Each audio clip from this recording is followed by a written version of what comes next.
Salve, salve família! Tranquilidade? Resolvi fazer um novo tipo de vídeo. Eu montei adoro história e resolvi montar uma historinha, um conto, onde eu vou contar a história de uma pessoa que começou no marketing digital. A gente vai começar desde quando a pessoa tem a ideia até quando ela forma uma empresa sólida. E daí dentro dessa história eu vou aplicar alguns conceitos de gestão, liderança e a gente vai aprendendo nesse formato.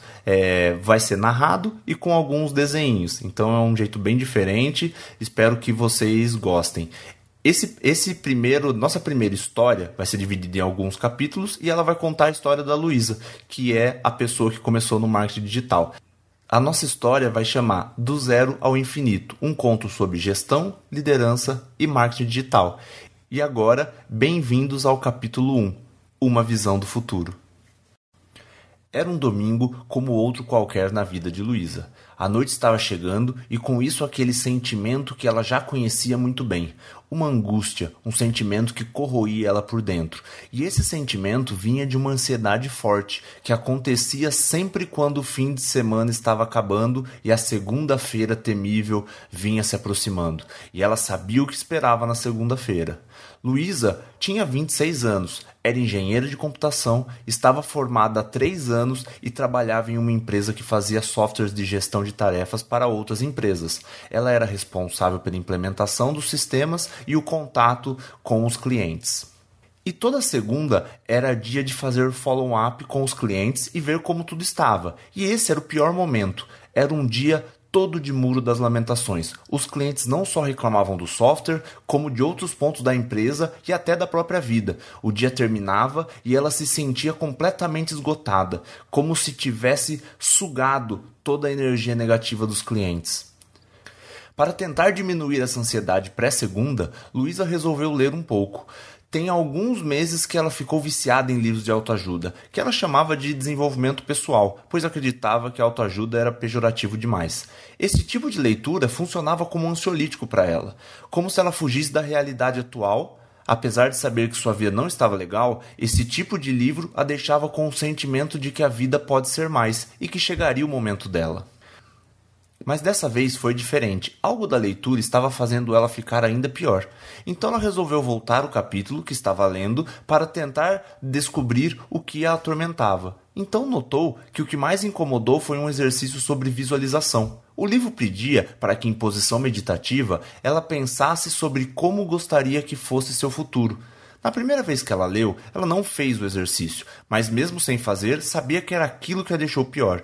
Então resolveu parar e fazer o exercício de verdade. Depois de alguns minutos tentando, Luísa notou que não estava chegando a lugar nenhum. Chegou a achar que não estava conseguindo fazer o exercício. Até foi tomada por um desespero rápido, achando que não tinha uma visão de futuro e que não sabia para onde estava indo.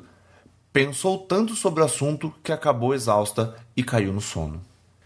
Dia nasce e começa a semana. Como sempre, fez seu trabalho da melhor forma possível. Foi tão corrido que nem viu o dia passar. Chegou em casa às 7 da noite, se trocou e foi para a academia. Apesar do cansaço, sabia que precisava cuidar do corpo, ou ia surtar de vez.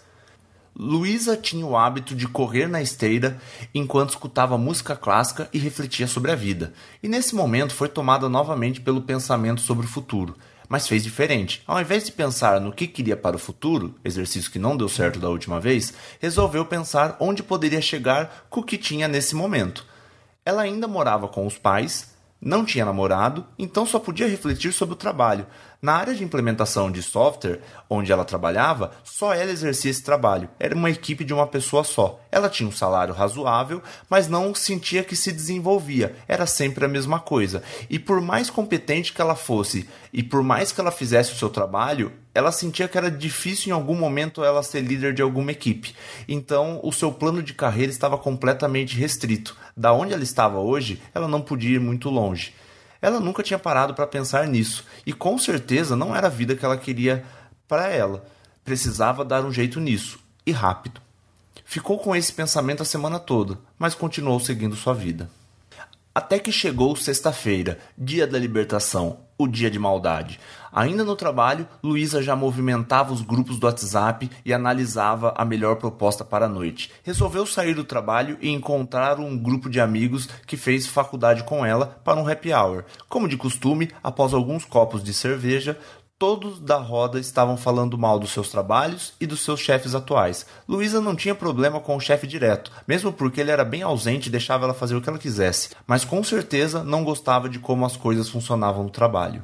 Apesar da barulheira, das risadas e da música alta, Luísa tinha uma facilidade muito grande de concentração, o que fazia com que ela prestasse atenção a tudo o que acontecia. Foi aí que notou que uma pessoa que ela não conhecia, só que estava na mesma mesa que ela, era a única pessoa que não reclamava. E não era por timidez, pois estava interagindo o tempo todo com as pessoas. Achou estranho, mas voltou a atenção para o que estava acontecendo na mesa.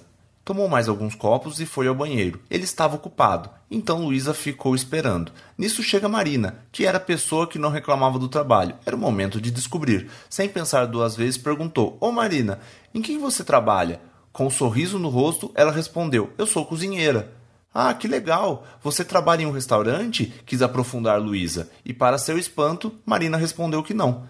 Marina logo notou que Luísa não tinha ficado satisfeita com a resposta e explicou que era cozinheira, mas não trabalhava em um restaurante. Ela ensinava a cozinhar e, como não tinha uma estrutura para receber os alunos, ela gravou algumas aulas na própria casa e vendia pela internet. Luísa achou super interessante e diferente. Sabia que muita gente vendia curso pela internet, mas nunca tinha conhecido ninguém próximo que vivia disso. A conversa foi interrompida com a porta do banheiro abrindo e sendo desocupado. E como o bar estava lotado, Luísa não conseguiu mais conversar com Marina. Chegando em casa, Luísa ainda pensava sobre o assunto.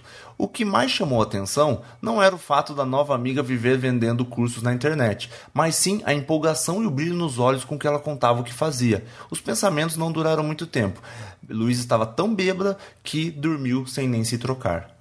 No outro dia, acordou com a maior ressaca do mundo. Não queria sair da cama por nada. Puxou o celular e começou a pesquisar sobre cursos online. Não demorou muito para cair em um vídeo de um cara de olhos claros e arregalados que falava como se tivesse possuído. Era um tal de Érico Rochedo. Ele aparentemente ensinava como viver de cursos online e de uma forma bem incisiva. Luísa logo notou que ele era muito bom em persuasão e oratória, pois sem notar tinha ficado horas ali deitada vendo seus vídeos. Em um dos vídeos, ele falava a seguinte frase: depois que você vê, é impossível desver. Não podia ser mais verdade. Não dava para não ver, já que cada foto que Luísa via no Instagram, lá estava um anúncio dele. Ir para o YouTube, ele estava lá também. Abria qualquer site, ele também estava lá. Parecia perseguição. Ficou com medo dele estar até dentro da geladeira dela, aparecer na sua casa, no seu trabalho e esse tipo de coisa. De início, Luísa achou que era besteira. Bom demais para ser verdade, mas a empolgação de Marina ao falar do trabalho não saía da sua cabeça.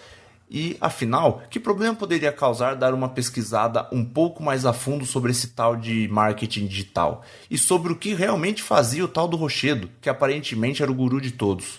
Luísa era muito racional e sabia planejar como poucos. E tinha um pequeno defeito, nada com ela era superficial. Esqueceu a ressaca, pegou seu caderno de planejamento e ia criar um plano para aprender tudo o que era possível. Ficou um pouco perdida por onde começar e resolveu segurar um pouco. Só que teve a ideia de pegar no grupo do WhatsApp o celular da Marina. Mandou uma mensagem e perguntou se poderiam tomar um café. Marina topou na hora. Aparentemente amava falar o que fazia. O café ficou marcado para o final do dia. Essa era a primeira parte antes de começar o planejamento. O dia foi passando, ainda de ressaca, Luísa se arrumou e estava pronta para encontrar a sua amiga. Mas esse é um assunto do nosso próximo capítulo.